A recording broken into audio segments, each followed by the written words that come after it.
বন্ধুরা, অনেক দিন ধরে পাহাড়ে যাবার কথা ভাবছিলাম, কিন্তু ট্রেনের টিকিট না পাওয়ায় তাই ধর্মতলা থেকে শিলিগুড়ি যাবার বাস ধরলাম।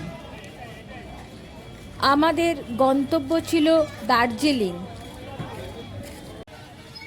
পরের দিন সকালে আমরা শিলিগুড়ি পৌঁছালাম। তেনজিং নোরগের বাসস্ট্যান্ডের কাছ থেকেই আমরা শেয়ারে একটি সুমো ধরলাম। ভাড়া পড়ল মাথা পিছু 250 টাকা দার্জিলিং যাবার জন্য। সারা রাত বাস জার্নি করে এসে আমরা উঠলাম একটা শেয়ার জিপে।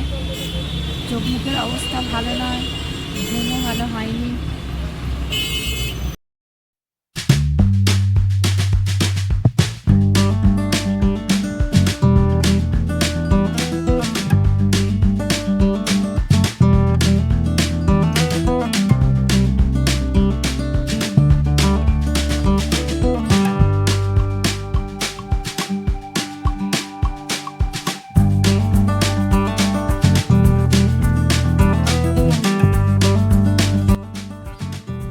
কোনো সময় সবুজ চা বাগানের পাশ দিয়ে, আবার কোনো সময় মেঘ পাহাড়ের মধ্য দিয়ে লুকোচুরি খেলতে খেলতে আমাদের গাড়ি এগিয়ে চলল।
বন্ধুরা, আমরা হোটেলে চলে এসেছি।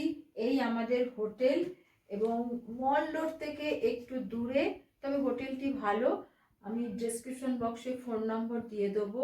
আর হোটেল ভাড়া নিয়েছে 1000 টাকা। স্টপেজটা হচ্ছে রোজ ব্যাংক। দেখুন হোটেলটা, বেডটাও বড়, ডবল বেডরুম এবং তার সঙ্গে ব্ল্যাঙ্কেট দিয়েছে। এখানে ড্রেসিং টেবিল, আয়না আছে, আমাদেরকে চা খাওয়ার জন্য ইলেকট্রিক কেটেল দিয়েছে, জলের বোতল দিয়েছে এবং চার কাপও দিয়েছে এবং কফি, ব্রাশ, তারপরে সুগার সব কিছুই দিয়েছে, এমনকি পেস্টও দিয়েছে, সাবানও দিয়েছে।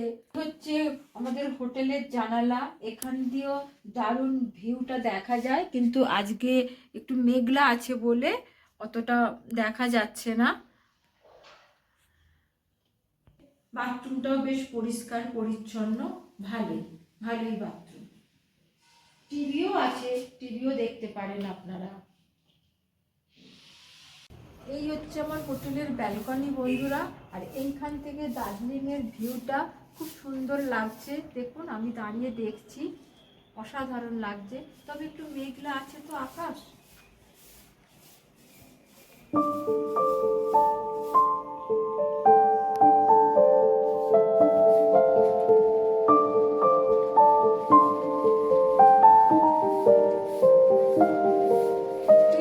বৃষ্টি পড়েই যাচ্ছে, কিন্তু এই সময় বৃষ্টি পড়ার ওয়েদার নয়, হচ্ছে বৃষ্টি।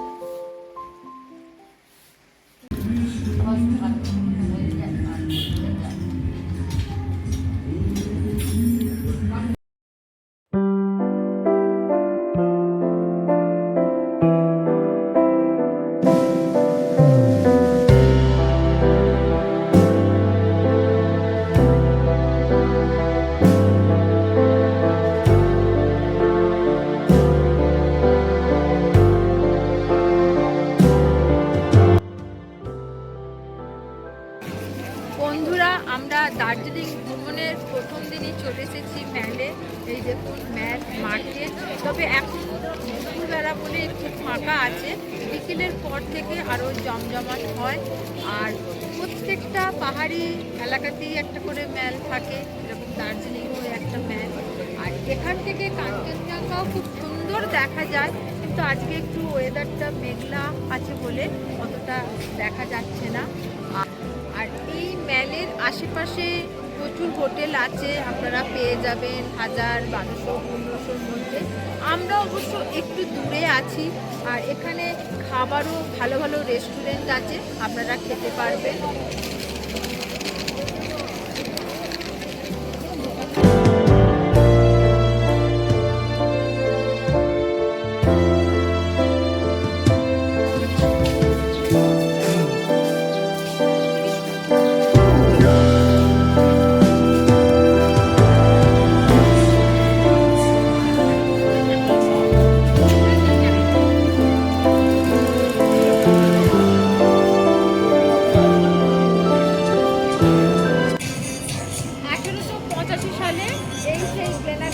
বেকারির দোকান, যেটা ভারতীয় জাতীয় কংগ্রেস প্রতিষ্ঠিত হয়েছিল সেই সময়কার এই দোকান। দেখুন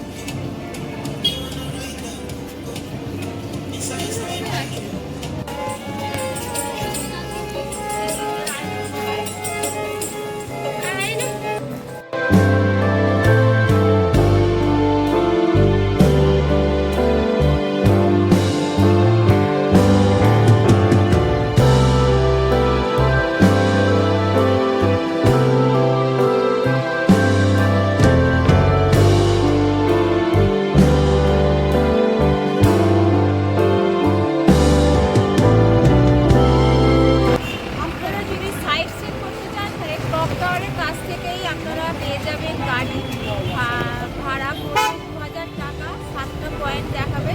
আর যদি রক গার্ডেন যদি যান তাহলে পড়বে 1800 টাকা। আমরা বিকেলের দিকে গ্লেনারিতে কফি ও কেক খেয়ে শপিংয়ে বেরোলাম।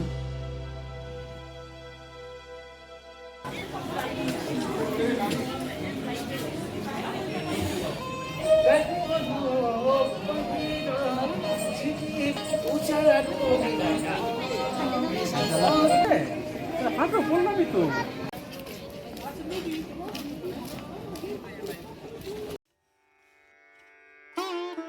ম্যাল থেকেই একটু পাহাড়ের ওপরে উঠলেই পেয়ে যাবেন মহাকাল মন্দির।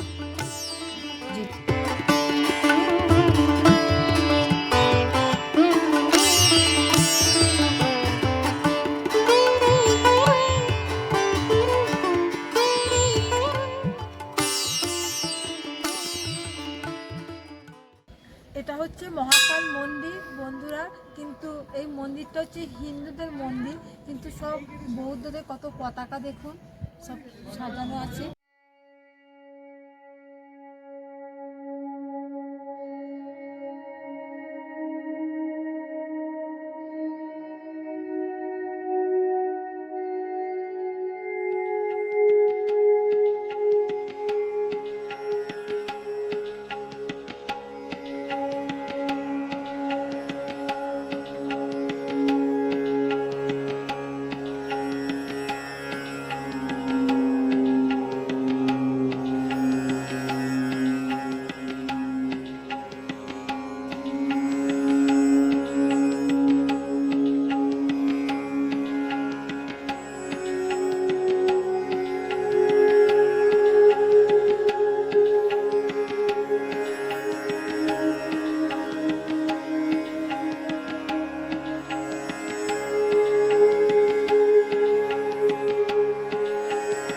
এখানে 12টা জ্যোতির্লিঙ্গ আছে। এটা হচ্ছে সোমনাথ, দেখুন এটা হচ্ছে মল্লিকার্জুন, ওঙ্কারেশ্বর,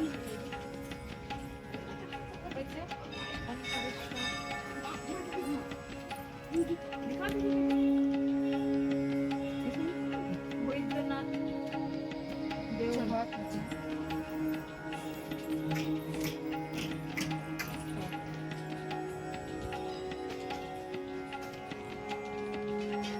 রামেশ্বরম,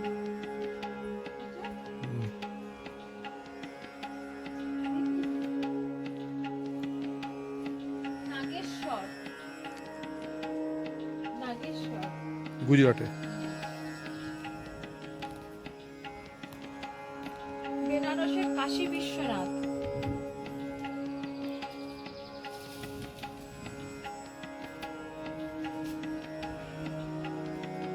নাসিকের তম্রকেশ্বর,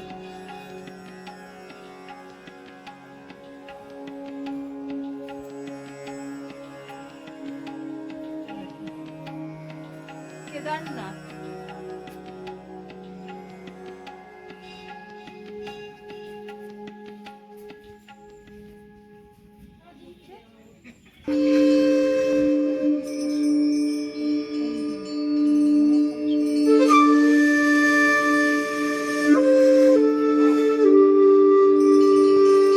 এইরকম 12টা জ্যোতির্লিঙ্গ এই মন্দিরের চারিদিকে রয়েছে। এই মন্দিরে একদিকে আছে বৌদ্ধদের পতাকা আর একদিকে আছে হিন্দুদের সংমিশ্রণ, মানে দুটো একসঙ্গে মিলিত হয়েছে। আর এটা হচ্ছে বৌদ্ধদের প্যাগোডার মতন দেখতে মন্দিরটা। মন্দিরটা হচ্ছে বৌদ্ধ মন্দিরের মতন, দেখুন